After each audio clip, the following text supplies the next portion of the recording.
Welcome, welcome. Let's settle in for a fun conversation about voice acting. Voice acting. Yes. So yeah, Karen, Michelle, it's great to have you both here so far. How's your weekend been? Oh, it's been great. It's been really Here, good. take mine. Are you sure? Yes.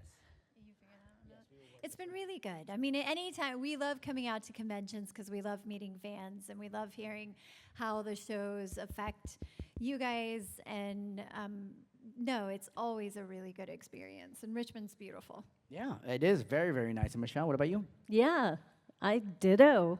Yeah, like right? Kara said.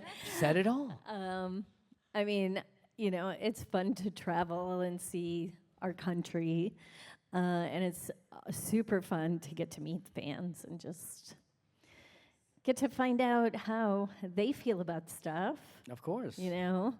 And it also is like fuel for the fire. Yeah. You know what I mean? Because when we're recording, we're just in a booth by ourselves. So, you know, finding out, like Kara said, how a show might affect you or how much you love it or love a character, it really like opens up a whole new world that I didn't even know existed till I started coming to conventions, you know? It is. That's so cool that, you know, you don't even know about exactly what the fandom is going to react to some of the projects you're in until you actually get to be face to face with them and get to have these interactions. How important is that to keep you going as fuel as the voice actor when you have to get to actually meet your fans? So we're in a job where you don't get a lot of praise usually. You don't. You very much exist in a vacuum. If you're doing auditions, you're never going to get feedback. You either get booked or you don't get booked. And even when you're doing sessions, like this is about getting the work done. And you may have really great sessions with great directors that, like, it feels so collaborative and fun, and you leave feeling like you really did something. And other times you go in and it's very dry, and you're just kind of like, okay, I mean, I did my job, and off we go. Yeah. And so it is so important to, you know, just to have that interaction and a reminder of why we do this, because it's not a job that gives you a lot. It's because you're just constantly fighting for the next gig and the next thing, and so it can get to a point if you have enough rejection where you'll start questioning, like, is this what I should be doing? Do I continue? And then you come out and you meet fans and you're like, yes, you should continue, because like what we do matters, and what I put out there into the world affected somebody positively. So yeah, no, it's really important. Yeah. And Michelle, same question. Yeah, I mean, just listening to Kara talk too, like I direct as well. I just started directing a couple of years ago, and I'm glad you said that about like having a collaborative experience, because when I'm in the booth, when I'm on the others, I am so open to the collaborative experience even with the engineer and of course the producer. Like, it's really, that's what it's all about. Recording is having this character that you're really at the helm of as an actor. Like, you have to come in with what it is that you want to do, but then you also have to be flexible enough to work with, you know, 4 or 5 other people who also have input as to what you're going to do. And the director makes or breaks it, in my opinion, especially with performance-based stuff. I mean, but with commercial and narration and everything, when you have a director that you can tell cares about the what's going out there, and also one that's really knowledgeable, and they're like, okay, but this is why, like, they don't just take your first take and go, yeah, that works, that's fine. And sometimes they do because it works, but if there is something that's like, okay, so what you don't know yet is this is the bigger picture of this scene, and so maybe there's a different intention that's let's nuance it in a different way. Or something. Yeah. Like, yeah, my favorite directors are always the ones that that actually will be like, oh, let's actually re-explore that and in ways that makes it more meaningful, not just changing it to change it, but that it's like, oh yeah, no, I do like that a lot. That's yeah. Well, here's another thing. This is an interesting thing that just happened with me on a show. I'm directing this show called Rascal Does Not Dream. It's a light novel that came from Japan, and there's quite a few like different stories. But the producer is really into the show, which I love. She's at every session. There's a lot of nuance in the Japanese that I don't catch as an English-speaking person. So I will sit with her and collaborate before the sessions and like each show and get like what the vibe is of the show and any specifics as far as like character nuances and descriptions. But she said to me 2 weeks ago, we just wrapped Santa Claus, Rascal Does Not Dream of Santa Claus, and she said, you know, I'm so glad that we can collaborate because I feel like in the end we're doing our fandom a big service. You know, it's, for me, I want the shows that I work on to be what I call evergreen shows, where they're so good and there's been so much care put into all aspects of it that you as a fan can go back to that show over and over and over again and watch it and catch something different. Watch it 10 times, watch it 15 times, you know. 20 years from now, you're introducing it to your child or a niece or a nephew or a boyfriend or a spouse or whatever the case is. So that's, for me, I feel like when you've got something really good like that, you've got good talent and a team that cares, you can really make a difference in the story. You could hear it in the way you describe it, how much you care about the work that you do. And also, you know, sometimes a lot of nuance gets lost from the Japanese translation over to the English. So it's really great to hear how much due diligence you put in and time and effort that you do to make it as authentic to the original as possible. So it's awesome to hear you speak that way. And again, you can see you light up when you talk about it. It just shows how much passion you have. It's so it's such a creative process, you know? Yeah, it's really, really fun. Yeah, and also, and you briefly mentioned it, Kara, but I'd like to talk a little bit more in detail about the, as actors, we go into the booth and we want to make choices and the way we see things, but the importance of being able to relinquish that control to the director, and yeah, I would like to talk about this more. It's completely vital, because again, especially with anime, and if it's simuldub, like there's such a small amount of time before, you know, by the time you get cast to when the first episode is on television, I mean, we're talking like 2 weeks. And so the actors, it's not like we're given a chance to go, like, always read the manga, or sometimes, but usually not. And especially if it's not like a main character where it's like, okay, we're bringing you in, but you're gonna have this really emotional scene that in the actual series might be 10 minutes or something. But you have to like immediately get into a character, make a choice right off the bat as far as what you're gonna do. And you do rely so much on the director to come in and say, okay, this is what happened before this. This is what this character is reacting to. God, this just happened to me. I just did one recently in a show called To Be Hero X. And I'm the main character's mom, and she's only in one scene, and it's a really sad. She's in a plane crash, and so she's on a plane that's going down, and she is basically like saying her goodbyes to her child, and when I got brought in, the director. This is a director that I had worked with on One Piece. For Otoko, which was a really emotional character. Because if you guys don't know Otoko in One Piece, she eats a smile fruit, she can only laugh, and she has to go through the death of her father while she can only laugh. And so I had to find these like layers of laughter that would show. That is brutal. Yes, and show like the greatest grief that a child can show while laughing.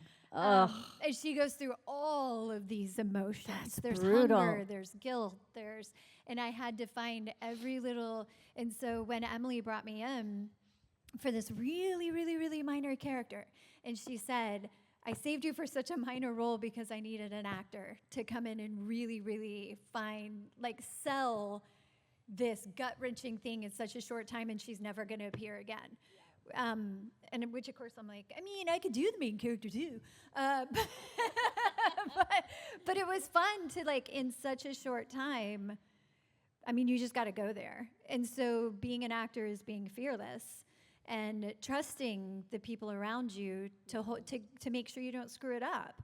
And that's what Emily did, was she was like, okay, here's what's going to happen in this scene. And what I love about working with Emily is she will always go back and rewatch it.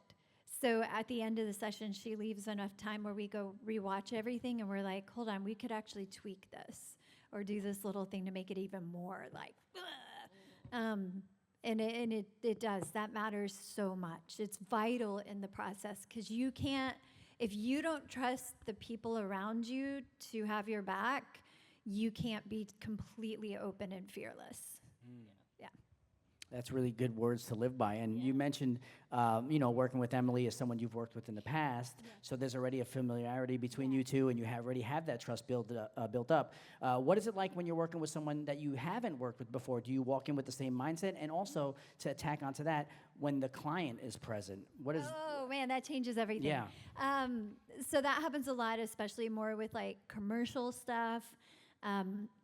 That you're going to have, and sometimes it's like, okay, here's the 14 people from the different divisions of the company that are here. The guy did 3 of them this week. It's like, how many cooks in the soup can you have? Yes. So yes, let's all stir the pot. And they go one of 2 ways. See if you agree with this. I feel like they go one of 2 ways. They either go in the direction where, like, you do it and you're expecting all this feedback, and everyone's like, and everybody's afraid to say something. So they're like, John, what do you think? I mean, I thought it sounded really good. Okay, Kathy, it sounds good to me. And so everyone's like, sounds good here. Yeah, sounds good here. It's like the Mickey Mouse Club. Fine. Or then you'll get the one that's like, well, I really, oh my God, this happened recently where somebody was like, I don't like that she was breathing between the sentences. And that's I'm like, what editors are for. Yes. And I'm like, you can take those breaths out. It's a 30-second commercial. Did you say you can take the breath out? And I said, I was like, and I actually, what I said, because the editor jumped in, the engineer was like, well, we can edit all of that. Like, you're not going to hear her breathing. And she goes, I know, but it's really throwing me. And he was like, well, here, let me edit it real quick. And so he did. And she was like, yeah, I'm just in my head now. All I hear is her breathing. And so I said, I go, man, if I could figure out how to read a 30-second commercial without breathing, I would be the greatest voice actor of all time. I did, because at this point, I'm like, recast me then. And it's like, oh my gosh, yeah. On. And then she actually came back and was like, and she's like, I know, I guess I'm being kind of weird about it. And I was like, yeah, a little bit. And she's like, okay, I think it's fine. And then we were fine from there. But that's really, oh my you gosh. will get these ridiculous, but again, there's such a difference between like commercial narration and then going in for performance-based, like anime, animation, prelay, video game. It's all different. And so I feel like every genre is a little bit different. Totally, and games are going to be different than prelay is going to be different than anime. So different skill sets for each. Yeah. And I always walk in with the benefit of the doubt. Like, I believe that if I'm walking in, I'm already working with the best engineer and the best director. Because I'm like, so I'm already just walking in with trust. Right. And then you have to, like, lose my trust. You don't have to earn my trust. I just assume this is going to go well. Like you're in a professional setting. Everybody knows what they're doing. Yeah. Yeah, like I just assume it's going to be great. And then if it's not, like, you just adjust. Like, when you've done this as long as we've done this, like, you have to adjust. And so some directors are going to be very like Emily, and they're going to be in it. Or my Hello Kitty director, I always called her Sunshine. Her name is Mary, because she was just bright and happy at all times, and it led the process. And then sometimes you're going to go in and work. One of my favorite directors is Jerry Jewell, but he's going to give very little emotion, and it's going to be like, yeah, that's fine. That's good. And so you just have to know, like, you don't take it personally. Just make sure you're bringing the best you can bring and hope for the best. Right. Yep. And then Michelle, I want to ask you, because you have had a long career in voice acting, but now you're also stepping into the role as a director. So you have many hats that you need to wear. How do you get your project completed the way you want, get what you want out of the actor while keeping everyone happy, keeping the client happy, keep the actor happy, but also keep yourself happy? Yeah, it's been okay, I will say I stepped into the director role and it felt like a comfy pair of pajamas. Like it just felt right, but I think that is because I've been in the business for so long. Of course, yeah. Like it just is second nature. It is an interesting dynamic having, well, this particular producer I'm working with is incredible, and she's very hands-on. I was not expecting that. So it was kind of a learning curve for me. What I envision for every single project is that for my producer and my engineer and I, we're a team. Everyone wants the same, we're all working towards the same goal, and we want the best for the project. When the talent comes in, it's my job to lead the ship, of course, not overwhelm the actor with all of the excess stuff going on in the booth. It's my job to protect you from that. But I guess, it's like the show itself, for me, the finished product is like a piece of music. Like when I'm directing, I hear, it's weird, it's almost like an orchestra, like I'm hearing notes, you know what I mean? Obviously, the performance is always the most important thing. Like I always tell an actor, I have a lot of actors who come in who have really beautiful voices. And sometimes it'll be like the delivery is, I'm doing my pretty voice. And I'm like, drop your idea of whatever you think you're supposed to sound like and just give me the emotion behind what's happening in this scene. Let's not worry too much about what you're sounding like. You're already in character. Like you're there. Just let's tweak it a little bit, find those nuances. And it always seems to work, there's just something it's like those ups and downs, And that's what I'm hearing. That's what I go for. Awesome. And you'll get direct, I just finished a game demo.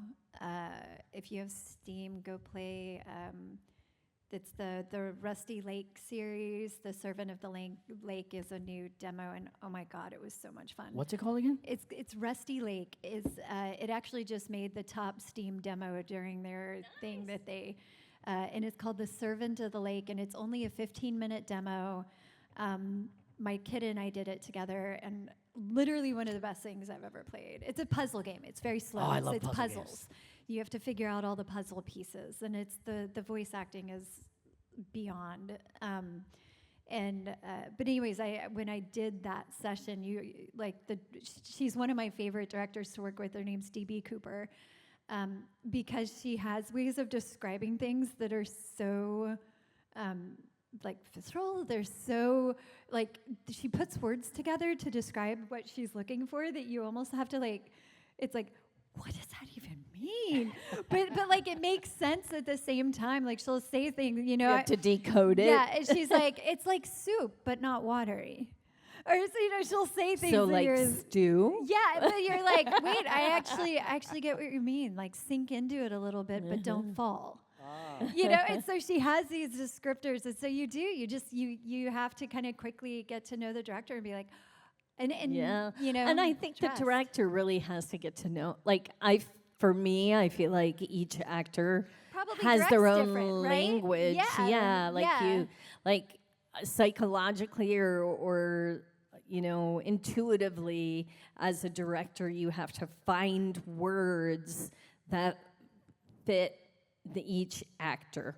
Oh, that totally and I hear that That's a so lot true, from one of my best friends, Damon Mills. He's the voice of Frieza and Dragon Ball Z and literally everything else.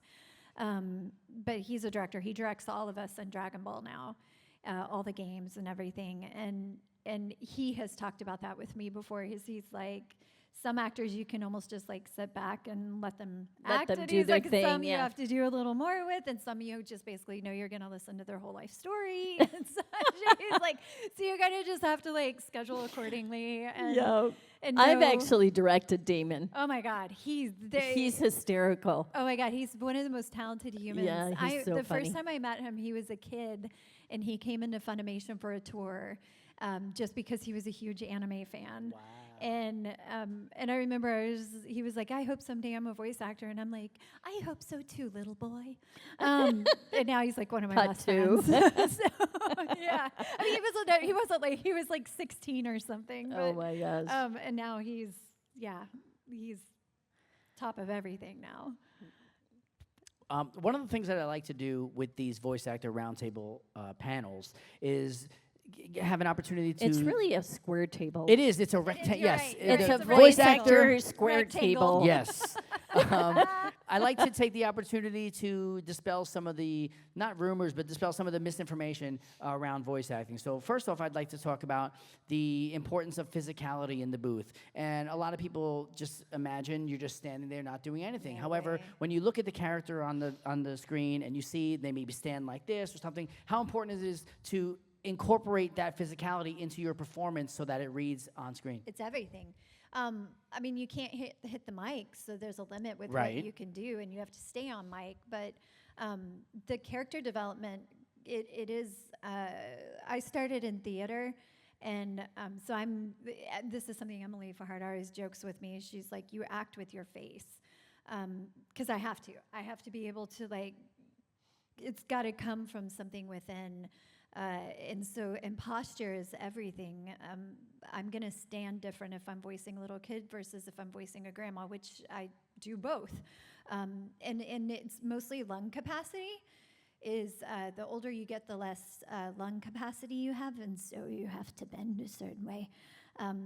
Take away your air, you're going to sound more realistic. The more you can take on the physicality and the posture, the better it's going to come out, because our voices don't lie. Everything you're feeling is going to come out in your voice. If you're nervous, if you have a tight chest, if you're distracted, whatever it is, it's going to come out. So if you can, it's almost like tricking your brain into committing to the part is by finding, like, all my characters have a different position. I stand differently based on who I'm voicing. I mean, I also feel like, a movement in your hand, or God. like blah blah, or like clenched fighting, fist, or like, boy, if you're making fighting sounds, like you're Yeah, gonna you're sound like, so "Ugh." much better if you're just sitting there like versus like that's gonna be a totally different sound if you take on the actual the physicality of it. physicality. Again, but you can't hit your mic. And also, I just want to address this because I know a lot of people want to be voice actors. Voice actors. In order to be a voice actor, you have to be an actor. Yes. So learning how to, a lot of that is learning how to create a character. And I just know from my theater background, like improv theater, a part of learning how to create a character is learning the physicality of that character, how they stand, how they walk, their facial expressions, like how this person is in the world. And then learning that is just a part of the process of learning how to actually make that character come to life. But when you're in the booth, you can use those physicalities to make that character dimensional, Yeah. multi-dimensional. Yeah. And it's the same as like, because you're gonna draw on the things that you know, like all of your characters, all your performances have to be based in authenticity. Yes. And so whether that's you're drawing from an experience you had, you're drawing from something someone else around you has had, you're doing some sort of weird impression of a relative, and sometimes you do it subconsciously. Like I had a character in a show that I don't know, I went off the rails with her, and I was like, I wonder why I did that. And then when I thought about it, because this character was like really grating and really evil, and then I was like, I'm not going to name who, but I thought of somebody in my life that I was like, oh my God, I'm totally doing an impression of her, because that's somebody who is very grating and mean. And I was like, oh, that's really funny. Like, you do draw on your own experiences. You have to, because it has to be truthful. Whatever you're doing needs to be truthful. So however you get to that character has to come from a vulnerability in your own life. Yes. In order to be truthful. Because if you're not truthful, people can hear it. You can hear, again, your voice doesn't lie. My mentor always said, I studied with somebody named Maurice Tobias for most of my career. Yeah, Maurice and I are very, very close. And she always says, the best actors have the most interesting lives, because the more you can draw on from your past experience, you're going to be a better actor. Yep. You briefly mentioned impersonating someone like a family member or relative, and I wanted to talk briefly about, I understand there is a sector of voice acting that is particularly doing impressions or voice matching, but I wanted to talk about the importance of finding your own true original voice and incorporating that, whether it be in auditions or in roles, and how that could potentially make you stand out more by being yourself. I mean, honestly, for like demo tapes and stuff, I think, I don't know if this is still true, but I know I've produced a couple of demos. And casting people want to hear like you first. Like whatever is closest to your natural voice should be first on the tape. It can be a character, but it should be, within that range. So I think that's important. And then from there, you can jump off. A lot of times, it takes just time. It's just time in the business. You learn how to find other voices of yourself that you can bring forward. And each voice that you do, each character that you do is a little part of yourself. For sure. Also, if you're doing impressions, that person already exists. If they wanted that person, they would just go hire that person. So, well, maybe depending on how much that person costs. That is true. And or if they're still alive. And voice matching is a thing, and I'm sure we've all done it. I've done it. But the issue with voice matching right now, now it's a different AI. World. It used to be. Yeah, AI is taking that job. It used to be a very common thing to do, and it wasn't like frowned upon. But now it's we're in a different world now, and again, that's where we're gonna have to stand out as actors because we are up against AI now, and so you can't just go do an impression of who you feel. You've got to bring something new to the table. Morgan Lowry, if you follow her on Instagram, she posted a video recently. She's an actor director, and she was playing auditions from a show she cast. And she was like, she goes, I just want you guys to hear what I hear when I do my first round of cuts in casting. And the first line was, idiot. And as she was playing them down, it was just like, idiot, idiot, idiot, idiot, idiot. Like, how everybody had the first, and she's like, but then when you could tell when one stood out and was a little different, and it was like, that's how you make it through the first round. And she's like, what thing is going to make me look up at the screen and go, who was that?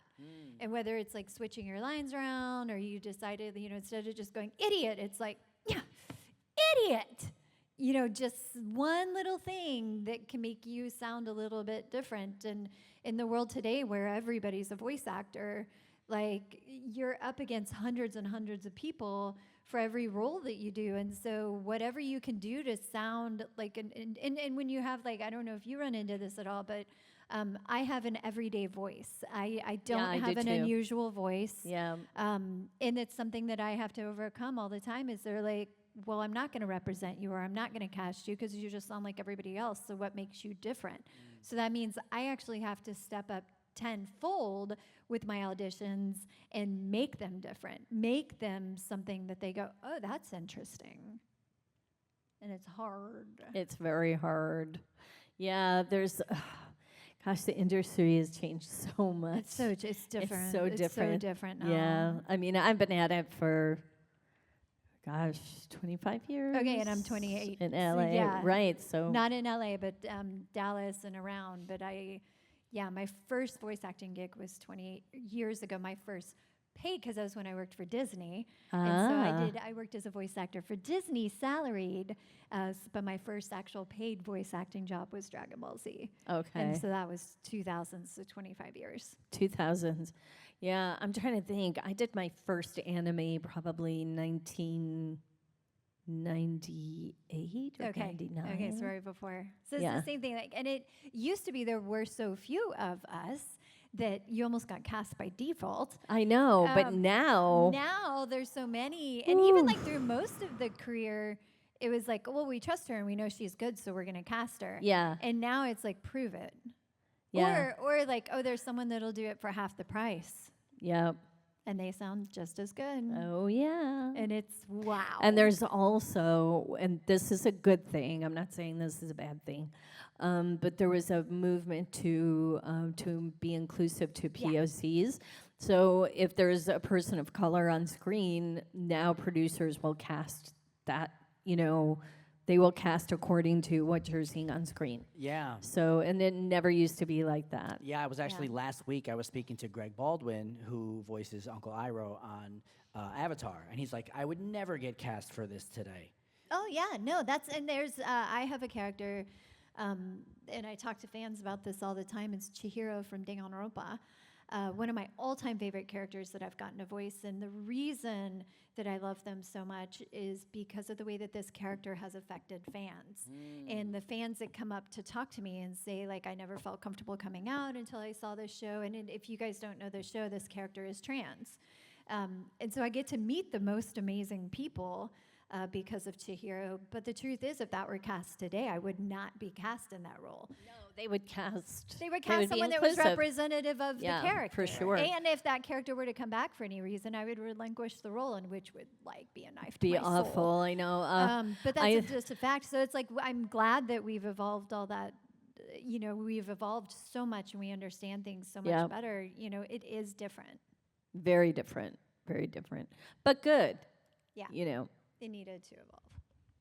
I wanted to talk to some of the things really quickly before we get out of here, some of the red flags for people who are looking to get into the industry. So what are some of the things that beginner voice actors should look forward to as a red flag, something to avoid, whether it be somebody asking them to record your demo or things like that? Oh my God, anybody who says this class will end in demo, run. Because the only way that it should end in a demo is if you are doing multiple classes and the demo comes when they know you're ready for the demo. Demos are so expensive nowadays. A professional demo, you're looking at $4,000, $5,000 for a truly professional demo now. You would never want to spend that amount of money unless you know you're about to knock out a demo that's going to last you for the next 5 to 10 years. And it's definitely going to land you an agent. It's definitely going to get you right. And that's the other thing. If they're coming at you and they're like, we make demos for $300, that's, who are these people and what kind of demos are they making? We can guarantee you an agent. Oh, like, that's the other. Nobody can guarantee you an agent. No. And that's if you're training with somebody, look for the people who are working. Because they're in the trenches. Don't go with someone who worked 30 years ago. Go with someone who's working today and understands what the current market is. Markets. I would say, honestly, for people looking to get into VO, what Kara said, like current actors, directors, a studio. Yeah, do they have access to helping you get to casting directors? Yes. How are any of their past students working? And by the way, these are questions that you can ask. If you're considering studying with somebody, you can absolutely go up to them and be like, are any of your students working? Are any, or what's the percentage? What's your, do your clients get, end up with agents? Like, all very valid questions. Yeah. For sure. Awesome. Thank you for sharing that Yeah. bit of information. That was awesome. I mean, because again, a lot of people they can get hoodwinked into, spending tons of money or Yes. just like following the wrong path and then get strayed away from what potentially could be their dream.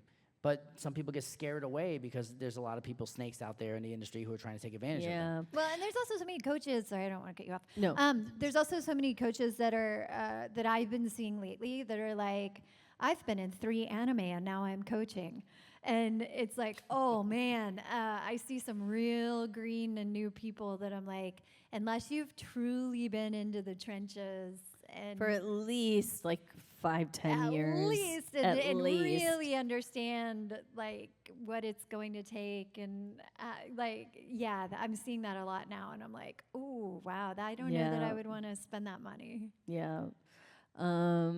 Working with directors is really good too. Working Studying- with like I still take classes. I just took a class with Sean Gann, who's one of the directors at Crunchyroll, because the thing as an actor is it's constantly evolving. Like the trends are changing constantly, and you have to watch this stuff to keep up with it, which thankfully I have a 10-year-old, so I am watching it. Yeah.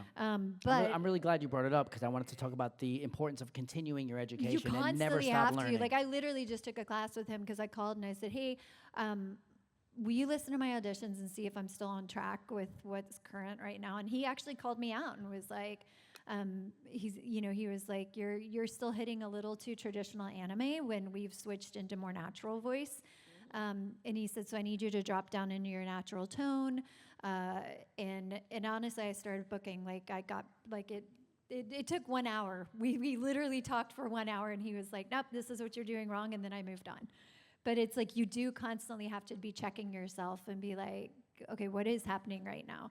Because like Jujutsu Kaisen and Don to Don and all these shows that are coming out now are shifted, the read shift. And if you're not watching it, then you won't catch it.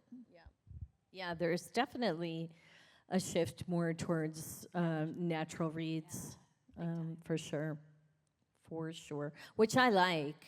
I mean, I do too. I just think it gives, it gives a show just that other layer of believability, Yeah. you know. So as voice actors, obviously our voice is our instrument, and it's important for us to do our due diligence to preserve our instrument. So I would like to ask you, what are some of your tips or tricks to someone who's looking to get into voice acting? How can they make sure that they make the best of their voice, get the most out of their voice, and also advocate for themselves where they're in a session, for instance, they can't scream for 4 hours long. No. So Anybody who asks you to scream for 4 hours long, you should not be working for them. So, like now, SAG contracts for like video game stuff is if it's vocally stressful, they limit to 2 hours, 2 hour sessions, and you still get paid your full contract. So you have to be careful with that. Yeah, let's see, what was the When first- I very first started, this was 25 years ago, and it was Dragon Ball Z, and it was my first director, not Chris Sabat, someone else on Dragon Ball Z, and because my character Goten has a really gravelly voice, he was like, what you need to do is go to the store and buy those little plastic things of lemon juice, and if you'll just squeeze those into the back of your throat right before your sessions, that's going to help you so much. Guys, don't ever do that. Do not ever put acid on your vocal cords. It actually caused permanent damage because he was making me do it. Wait, before who the did sessions. this? I'm not going to name names, but it was not Chris Sabat. But it was somebody who was in the very, very, very beginning days of Dragon Ball. Oh my Wow. God, And yeah, that was so something I was told to bad. do. And it was something that I've had to overcome, is repairing the damage that was done. But also when I worked at radio, they were like, go smoke cigarettes and go drink whiskey and ridiculous things that people were telling me to do. And nowadays, thank goodness, we actually do talk about vocal health. And because I had to overcome permanent damage, I'm like the most psychotic person you are ever going to meet in the voice acting industry. When it comes I to am vocal health? Crazy. No, I drink 3 liters of water a day. Wow. I do not drink alcohol. I do not drink dairy. I have a warm-up every morning, even if I'm not voice acting. Before conventions, before everything, I That's do a smart. vocal warm-up every Yeah. morning. I do an extra warm-up if I'm headed into the booth. And I adamantly, screaming only happens at the end of a session. Or the end of the week. Fridays. Yeah, Fridays. And I don't schedule, like, if I have to voice Goten, or even Pinky from Hello Kitty, like anything that's really vocally stressful, I do it at the end of the day, and I will schedule nothing for at least 12 hours to make sure that I have full recovery. Yep. You will never see me. If you see me at a concert, I'm the one that's like, you're never going to hear me scream outside of a booth. No, I'm a psycho. Yeah, that's smart. But it's also how I have a house.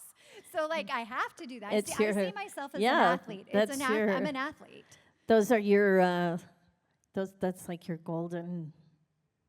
Literally, like, this is like how I support like my your kids. gold. So, Yeah. like, to me, it is the same as a football player that isn't going to go get themselves injured off the field. Yeah. I think when you're younger, it's like vocally you can bounce back a lot quicker. Yes. But I do a lot of like steaming. Yes. I steam. I do vocal phonation with a straw phonation, which helps to relax the vocal cords. Sometimes it's hard when you're in the middle of a session. Like I do a lot of walla and looping, and if you're doing like a screaming thing, a lot of times you don't have time to recover before you're jumping into something else. So, I just have my things where I'm like, humming, yeah, yep. And also physical warm-ups too, like if I have a session, if I have an early morning session, I do vocal warm-up and like a physio. You have to open up the chest, and it's a whole thing. It's a whole thing. Yeah, I believe, Kara, I saw you doing some kickboxing, preparing to come this I weekend. do. It's a really fun class. It's so I studied martial arts growing up, and I am a black belt in Taekwondo, and then I stopped for 30 years because I was in a really bad car accident, and I was a brat and was like, if I'm not going to be number one in the world, then why would I continue?